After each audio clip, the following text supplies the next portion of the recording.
चलिए आज लोग हम लोग क्लास 10th का प्रश्नावली 3.1 का देखेंगे। ठीक है, क्लास 10th का 3.1। आइए पहला क्वेश्चन देखते हैं। ठीक है, देखिए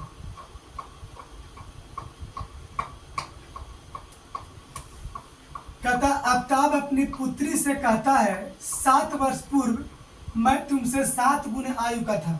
देखिए 7 वर्ष पूर्व, बाद, ये सब के सारा कंसेप्ट हम पिछले क्लास में आपको बता चुके हैं। अब यहाँ पर डायरेक्ट हम क्वेश्चन बताएंगे। ठीक है, ध्यान दीजिए, जो नहीं देखे होंगे पिछला क्लास का वीडियो देख लीजिएगा। कहता है आफ्ताब अपनी पुत्री से कहता है 7 वर्ष पूर्व। अब पूर्व और बाद की चर्चा होगा।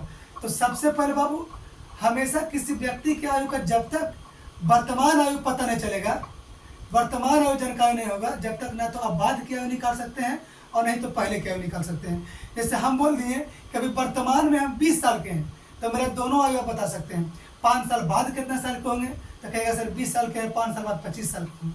5 साल पहले कितना साल के होंगे, तो 20 साल के हैं, तो 5 साल पहले होंगे 15 साल के, 15 साल के होंगे। तो इस तरह से पहले हर चीज, किसी भी व्यक्ति का आयु निकालना है तो पहले वर्तमान आयु जानना पड़ेगा। तो हम यहाँ पर लिख रहे हैं, सबसे पहले लिख रहे हैं कि आफ्ताब की, ऐसे लिख देते हैं, माना आफ्ताब की वर्तमान आयु बराबर x वर्ष। ध्यान दीजिए, तो उसके पुत्री की आयु, उसके पुत्री की आयु बराबर मानते हैं y वर्ष। अब देखिए दोनों के वर्तमान आयु जब मान लिए, अब हम क्या बताएं कि जब वर्तमान आयु पता चल जाएगा तो बाद कहेगा तो प्लस करेंगे और पहले कहेगा तो माइनस कहेंगे। यहाँ चर्चा चल रहा है 7 वर्ष पूर्व, 7 वर्ष पहले की चर्चा। तो पहले यहाँ पर लिखेंगे कि 7 वर्ष पूर्व, 7 वर्ष पूर्व आफ्ताब की आयु बराबर, तो वर्तमान में आफ्ताब कितना साल के, 1 साल के। 7 वर्ष पहले की बात कर रहे हैं तो 7 इसमें माइनस कर देंगे, x माइनस 7 वर्ष। उसी तरह लिखेंगे बाबू 7 वर्ष पूर्व पुत्री की आयु, तो क्या लिखेंगे बाबू, वर्तमान में पुत्री कितनी है, 22 साल, तो y माइनस 7 वर्ष, y माइनस 7 वर्ष। अब देखिए क्वेश्चन, अब प्रश्न के अनुसार चलेंगे। कहता है देखिए 7 वर्ष पूर्व दोनों का निकाल लिए हैं। अब यहाँ प्रश्न के अनुसार क्या चलेंगे, ध्यान दीजिए। कह रहा है कि 7 वर्ष पूर्व मैं तुमसे 7 गुनी आयु का था, तो प्रश्न के अनुसार चलेंगे। 7 वर्ष पूर्व, देखिए 7 वर्ष पूर्व आफ्ताब की आयु कितना बाबू, x माइनस 7, और 7 वर्ष पूर्व उसकी पुत्री की आयु है y माइनस 7। ठीक है, अब आफ्ताब जो है अपनी पुत्री से 7 गुना है। आफ्ताब अपनी पुत्री की आयु से कितना गुना करे बाबू लोग, 7 गुना। तो ये 7 गुना है, हमको जब इक्वल करना है तो उसको अपोजिट मतलब छोटा वाला में गुना करेंगे, तो इसमें गुना कर देंगे 7 से, कोई दिक्कत। अब जब देखें इसको सोल्व करते हैं, ये हो जाएंगे x माइनस 7 बराबर, ये हो जाएंगे 7y माइनस 47 49। कोई दिक्कत यहाँ तक, चलिए यहाँ तक कोई दिक्कत बाबू लोग। आगे देखते हैं x, ये देखिए प्लस में 7y, इधर आएंगे तो बराबर की साइड में आएंगे तो माइनस में 7y बराबर। ये ध्यान दीजिए, ये माइनस में 49 है,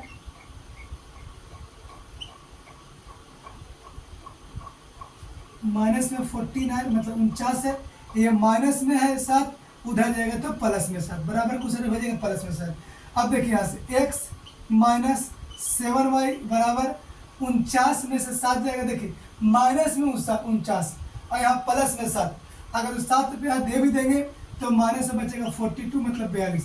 ये मेरा तैयार हो गया समीकरण फर्स्ट, ये मेरा तैयार हो गया समीकरण फर्स्ट। यहाँ तक कोई समस्या नहीं। आप यहाँ तक नोट कीजिए, यहाँ तक नोट कीजिए। अब देखिए बाबू कह रहा है 3 वर्ष बाद की बात, 3 वर्ष बाद मैं तुमसे केवल 3 गुना आयु करा जाऊंगा। अब कह रहा है 3 वर्ष बाद, तो फिर वही चलेंगे। माना कि 3 वर्ष बाद आफताब की आयु,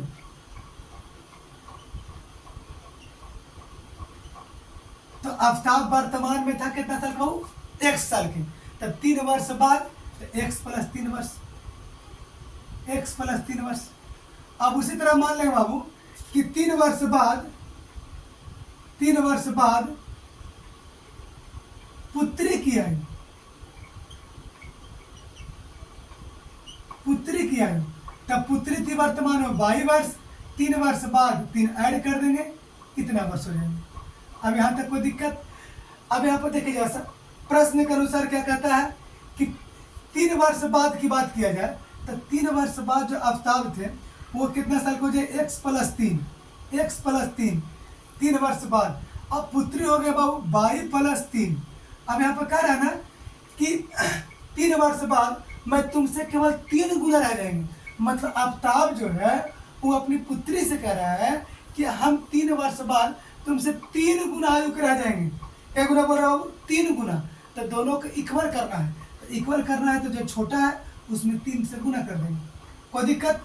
यहाँ निकालते हैं x प्लस 3 बराबर 3 में 22 से गुना करेंगे 3y प्लस 3 3 9, 3 3 9।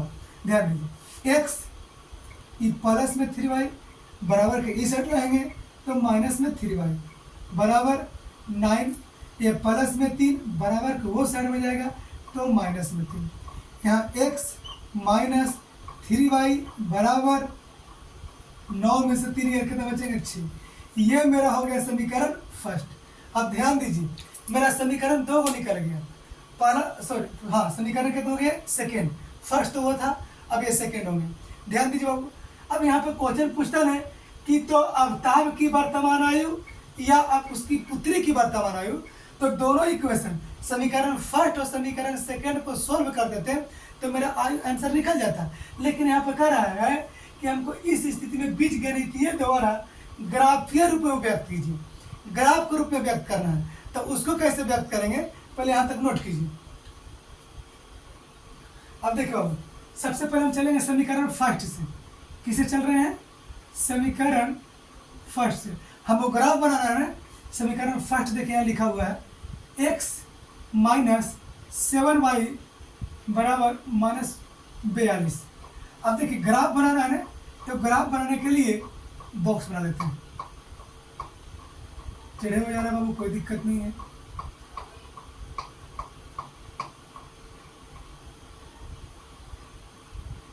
यहाँ x यहाँ y। अब जो ध्यान दीजिए आगे बढ़ते हैं। देखिए बाबू, अगर यहाँ पर x है, ये माइनस में 42 इधर आएगा तो कुछ समझेंगे बराबर के ए साइड भेज रहे हैं, बराबर के ए साइड इसको भेज रहे हैं तो हो जाएगा प्लस में 42 बराबर ये माइनस में 7y उधर जाएंगे तो प्लस में 7y, मतलब 7y डायरेक्ट लिख देते हैं। अगर जब बात किया जाए कि y बराबर निकालना है बाबू, y बराबर तो ये गुना में इधर क्या हो जाएंगे डिवाइड में लिख सकते x प्लस 42 और एक गुना में इधर जाएंगे तो भागा में 7 बराबर y। कोई दिक्कत? हम कह सकते हैं कि y बराबर, अब इसको थोड़ा सीधा लिख देते हैं, y बराबर x प्लस 42 बटा 7। अब देखिए यहाँ तक हम निकाल लेंगे। अब इसका देखिए वैल्यू निकालना पड़ेगा। जैसे मान के चलिए यहाँ पे देखिए तो कि हमको x बराबर मानते हैं 0। पहले x बराबर क्या माने हैं 0। तो अगर x बराबर 0 मानेंगे तो y बराबर, ध्यान दीजिए x बराबर 0, x बराबर 0 माने तो ध्यान दीजिए अगर यहाँ पर लिख रहे हैं x बराबर 0 तो y के मान क्या होंगे, डायरेक्ट लिख रहे हैं y बराबर, देखिए तो 0 x खत्म 42 बटा 7, 7 छक 42। देखिए 0 यहाँ पे x के मान 0 तो 0 प्लस 42 बटा 7, तो देखिए तो 42 बटा 7 के मतलब हो जाएंगे 7 छक 42। y के मान कितना हो जाएंगे 6। जब x का मान 0 तो y का मान कितना हो जाएंगे 6। अगर यहाँ पर लिखते हो ध्यान दीजिए, अभी हम x बराबर मान लेते हैं, ध्यान दीजिए ऐसा वैल्यू मानेंगे जो हमको क्या होना चाहिए कि कटना चाहिए, क्या होना चाहिए, कटना चाहिए। x बराबर ऐसा वैल्यू मानेंगे बाबू जो नीचे दिया हुआ है ना 7, इससे कटना चाहिए। अगर x बराबर 1 मानेंगे तो 42 से 43 नहीं कटेगा, 2 मान नहीं कटेगा। अगर जब हम 7 के टेबल पढ़ते हैं तो 7 6 42, 7 7 49, मतलब अभी 49 कटने वाला है। 49 तभी कटेगा जब अभी x बराबर वैल्यू मान लेते हैं 7। x बराबर कितना मान लेते हैं 7, x बराबर वैल्यू मानते हैं 7। तो जरा ध्यान दीजिए यहाँ पे x बराबर 7, तो y के मान कितना हो जाएंगे, तो x की जगह पुट करते हैं 7 प्लस 42 बटा 7। तो देखिए बाबू 42 7 कितना हो जाएंगे 49, 49 बटा 7 का मतलब कट गया, कितना हो जाएंगे 7। तो x बराबर 7, तो y बराबर भी कितना हो जाएंगे 7। कोई दिक्कत, जैसे तो वैल्यू निकालें तब तीसरा वैल्यू निकालने में टाइम नहीं लगेंगे। 0 7 अभी मान लेते हैं 14, x बराबर क्या मान ले बाबू 14 14, तो y के मान पुट करेंगे तो x बराबर देखिए यहाँ पर x के मान 14 प्लस 42 बटा 7, इसको ऐड करेंगे 42 और 14, तो 42 और देखिए वो 4 2 6 56 बटा 7, 7 8 56, कितना हो जाएंगे 8।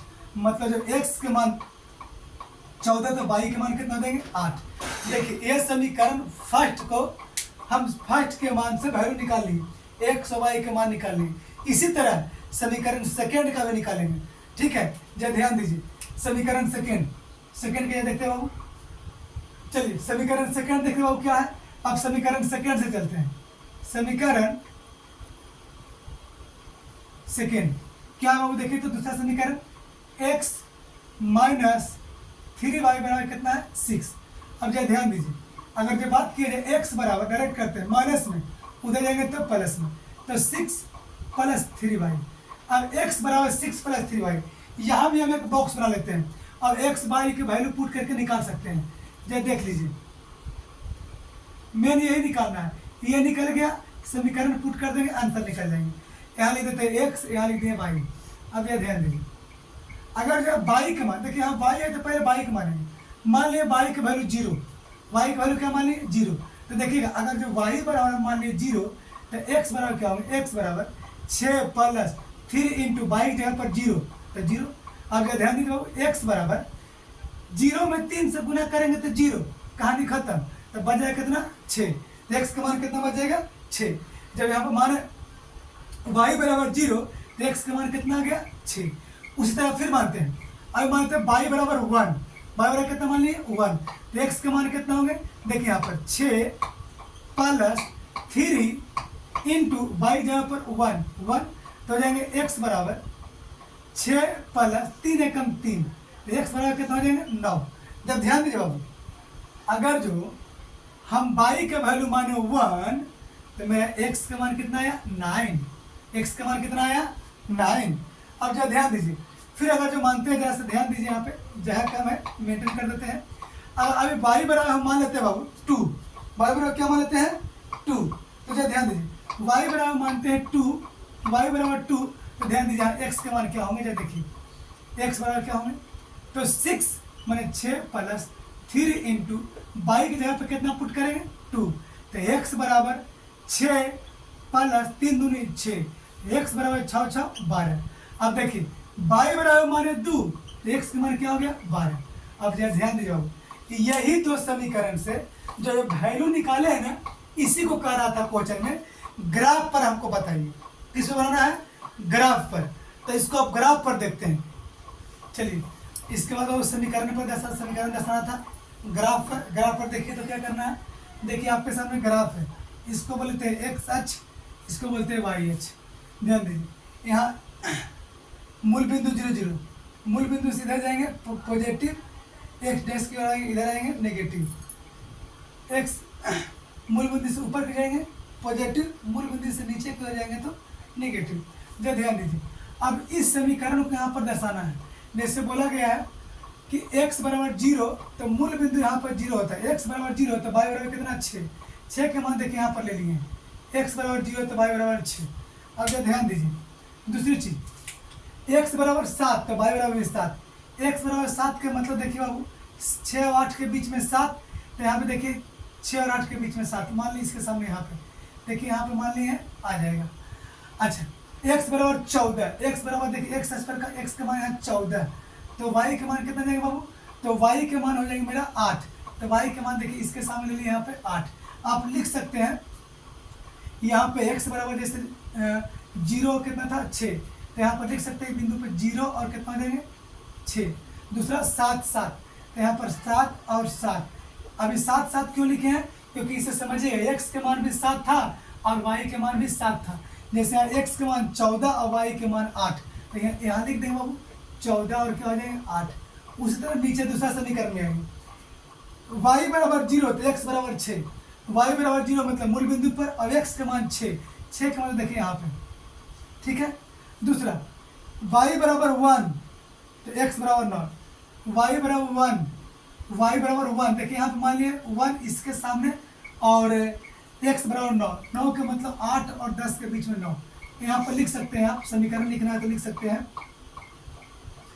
x के मान 9 और 1 और y के मान कितना 1। इसी तरह देखिए x बराबर 12 और y बराबर देखिए कितना 2 के मतलब इसके सामने यहाँ पर लिख सकते हैं x के मान 12 और 2। अब कुछ नहीं करना बाबू, इसको सीधे मिला देना है, एक रेखा खींचकर जब हम मिला रहे हैं सीधे, देखिए मान लीजिएगा थोड़ा सा, देखिए ये एक रेखा गई, ये हो गया और यहाँ भी मिला देते हैं एक रेखा। देखिए इस तरह से रेखा सीधे जाएगा, ठीक है। थोड़ा तिरछा हो रहा है तो आप उसको माइनस करके समझिएगा, ये रेखा आ गया। अब देखिए ये समीकरण पर जो हम दर्शाए हैं, तो यहाँ पर ध्यान दें, इसका समीकरण क्या था, तो लिख देंगे यहाँ पर x माइनस 7y बराबर